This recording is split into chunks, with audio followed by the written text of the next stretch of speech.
Alright, so now that my first round of upgrades has been completed on my 79Z, it's time we test the acceleration. If you haven't been keeping up, I recently installed a ported intake manifold. It's actually the original manifold that I had taken to a machine shop and completely extrude honed. So they cut it open and ported it all the way through. And a set of MSA 3-2 headers with a 2¼ inch header back exhaust to a MagnaFlow muffler.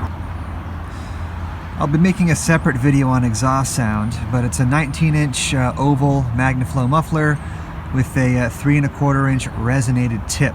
Sounds really mean, but pretty much what we're doing now is we're gonna compare the acceleration test from when it was bone stock to after these bolt-on upgrades. So what I'm gonna do is I'm gonna play the before clip first. It's a previous video I did. I'm just gonna replay it over. And then I'm going to do an after, and we'll compare the times side by side and see how much we've improved. Some people say that bolt-ons on an L-series engine will do absolutely nothing.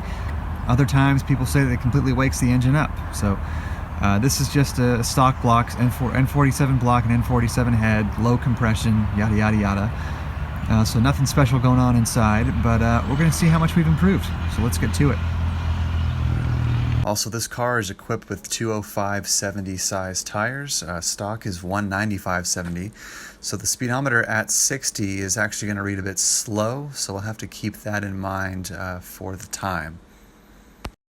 Alright, so let's get lined up here. No cars coming behind us.